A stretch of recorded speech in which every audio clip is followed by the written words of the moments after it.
not even, I told, and it's another thing I tell people all the time is that, I didn't think I was special only because I knew plenty of other crack babies. I didn't think I was special.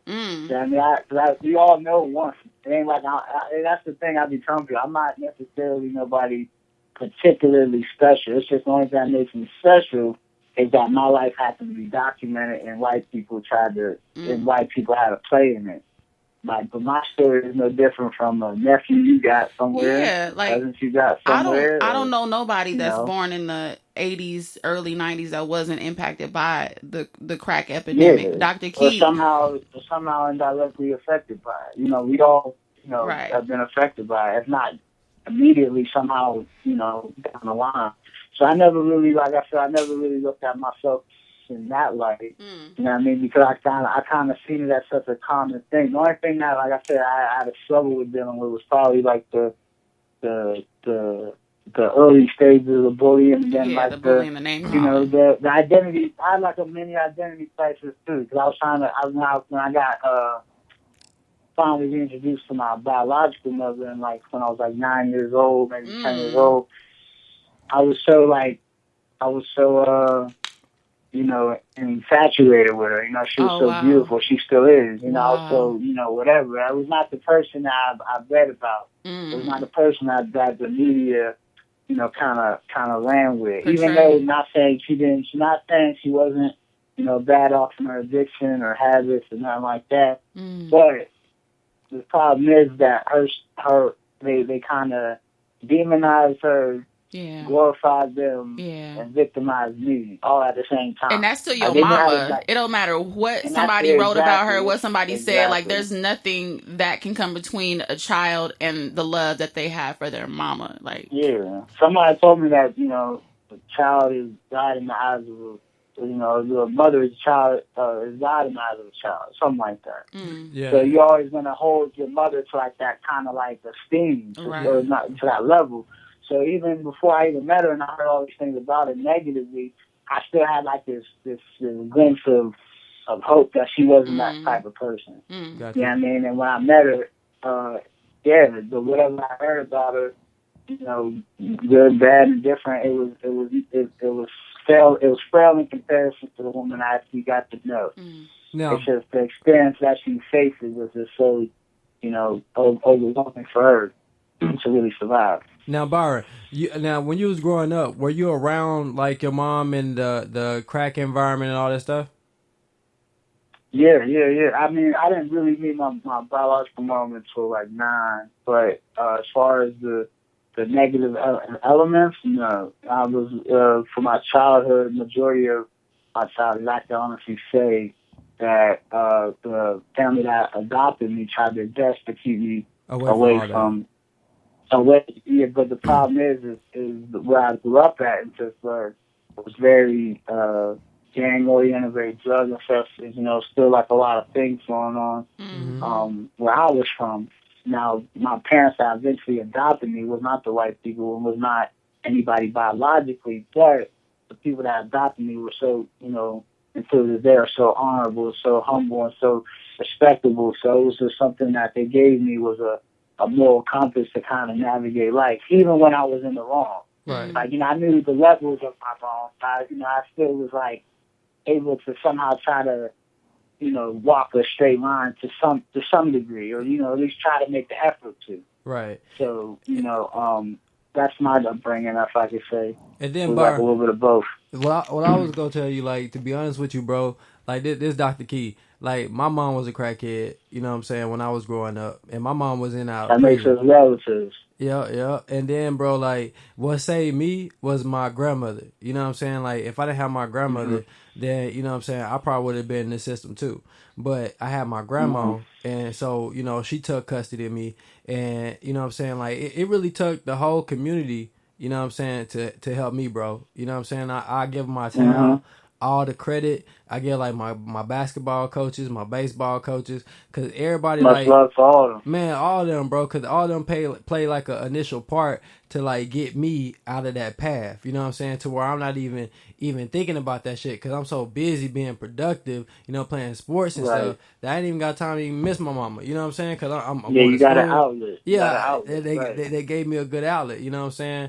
And it's crazy to be able to talk to someone, you know what I'm saying, who went through that but had to go through the next level of that, of actually being into custody and being adopted by a whole nother family and having to receive that support from outside resources. Because I'm actually a social worker too, you know what I'm saying, by trade, Byron. Man, that's So, powerful. man, That's yeah, powerful, yeah. man. We need you. We need a lot of you. Oh, definitely, We need a dog. lot of you. And it just, By the thousands. bro, I really feel like what I went through actually got me in the field because all the people who helped me made me want to naturally help others and give back. And I have clients, bro, that experience things that you actually went through. You know what I'm saying? Not the race part, but them being, you know what I'm saying, adopted out the system, adoption not working out, so they got to go back into the system. You know what I'm saying? Right. Like it's crazy, bro. And I see this like no, it's like normal to me because I deal with it. You know what I'm saying? Day after day. Yeah, and it's an unfortunate, thing that our people, not just our people, just the average person goes through, because the system is like, it's flawed. But it's hella flawed, bro. Where I come into the play is, the Baby Byron whole case is responsible for a lot of things that are different, Today. compared to now. You know what I mean? And that's one thing I guess the only peace and solitude that I find from my misfortunes. That's probably the only thing I get from it, is to know that it wasn't all for nothing. Now, mind you, to some degree, there's certain things that I personally feel were left, unresolved. But I know for a fact that without me in history, I know, I'm not saying I was the first, black. But you made an impact. Your story made an impact.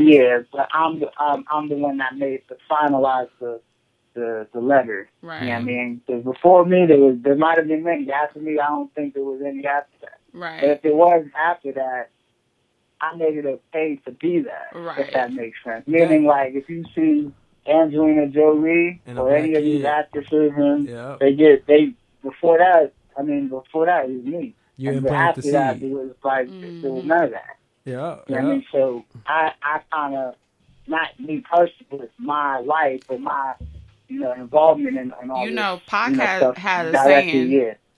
Tupac had a saying. He said, "I'm not going to change the world, but I will spark the brain that will." Right. Like something like that. You mentioned Byron. Exactly. You mentioned that you weren't special, like you didn't feel special because it was several. It was crack baby was they were everywhere. Dr. Key had a saying. I don't know if you remember. You said you said crack baby can't lose. They can't. So like how if you come from that, like if you are a crack baby, quote unquote, like how can you lose? Like you can't lose. You already started from the bottom. So the only thing you can do is empower yourself and build off of that. That's it. You still here. You survived. You went through crack, that's true. Chemicals, all kind of outside shit. That's Straight real. Up. You survived that real. shit. And I feel like not just myself, but the plenty of other people that experienced probably worse than me that might have not got a chance. Like I said, there's people that didn't get a chance to give their testimony that might have been maybe worth a scripture in the Bible. Right. I mean, I don't know, but it's just one of those things that if you don't know that these things was even a problem, and all these other people that have songs that are unsung, they wouldn't matter. So that's why I said it's good that we have these type of conversations to shed light on maybe some of your relatives, or maybe some people that like say the homie says he's doing casework work, and there's people that he probably deal with that seen and dealt with things that are beyond fathomable. Like like pains and stresses that I probably couldn't understand. Bless you, I couldn't understand it. You know what I'm saying? So that's why I say, I don't feel entirely special, but I do feel, I do find some type of, peace in knowing that, okay, my misfortunes isn't necessarily the same case for somebody else. Right. You know what I mean? That's what I get, from my situation. Right. So how has this like impacted you to express yourself artistically through the music? Like how has this played a role in that? You know, during that whole time period, when I was a baby and when I was growing into, younghood, I remember my mom told me a lot of times, my adopted mother told me a lot of times that I didn't have a voice yet. Like I wasn't speaking. I just had a hard time talking. And the only way she get me to talk is if she played the piano, she'd sing. She did opera. She did like a classically trained music. She was very, classically trained. So I used to find the most joy out of her singing, and I would mimic or sing along with her, even if I didn't know the. So you were exposed to her early.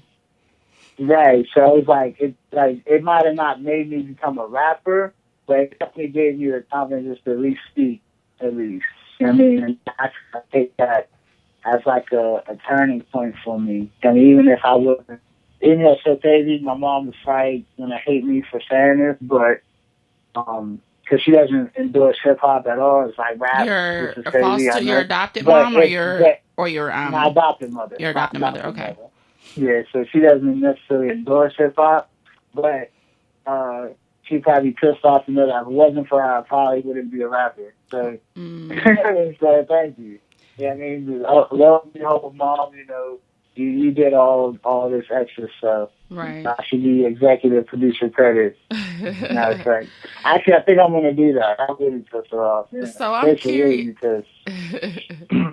I'm curious to know what she thinks about your project, like the names and the content, because it's drugs demo.